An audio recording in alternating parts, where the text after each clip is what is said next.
नमस्कार विद्यार्थी मित्रांनो, आज आपण इयत्ता 7वीच्या मराठीच्या पाठ्यपुस्तकातील जय जय महाराष्ट्र माझा या कवितेतील शब्दार्थ पाहणार आहोत।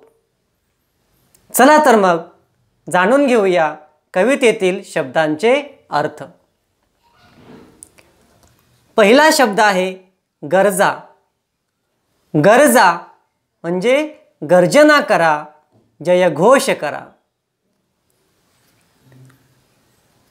पुढचा शब्द आहे भीमथडी।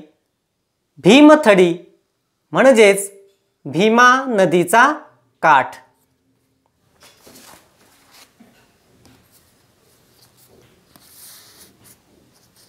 त्यानंतरचा शब्द आहे तट्टू। तट्टू म्हणजे घोड्याचे पिल्लू म्हणजेच शिंगरू। पुढचा शब्द आहे गडगडणारे नभ। नभ म्हणजे आकाश। गडगडणारे नभ म्हणजे पावसाळी ढगांचा गडगडाट।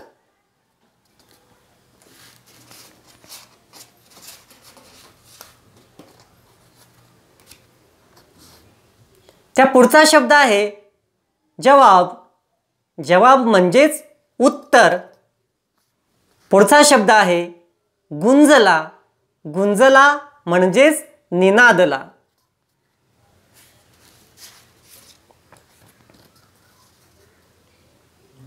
पुढचा शब्द आहे पोलादी। पोलादी मनगटे म्हणजेच कणखर नेतृत्व। पुढचा शब्द आहे निढळ। निढळ म्हणजेच कपाळ।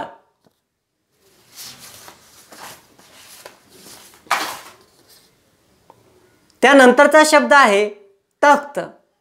तख्त म्हणजे सिंहासन। पुढचा शब्द आहे राखीतो। राखीतो म्हणजे रक्षण करतो। अशा प्रकारे कवितेमधील हे महत्त्वाचे शब्द आपण आता पाहिलेले आहेत। या शब्दांचा अर्थ सर्वांनी समजून घ्या आणि या शब्दांचा वाक्यात उपयोग आपण सर्वांनी करायचा आहे। त्याचप्रमाणे काही महत्त्वाच्या गोष्टी आहेत या कवितेमध्ये आलेल्या। महाराष्ट्रातील नद्यांची नावे ही सुद्धा आपणास वहीमध्ये लिहायची आहेत। तसेच अस्मानी, सुलतानी या शब्दांचा नेमका अर्थ काय होतो हे सुद्धा आपणास वहीमध्ये लिहायचे आहे। कवितेमध्ये सह्याद्रीचा सिंह असे कोणाला म्हटले आहे ते आपणास लिहायचे आहे।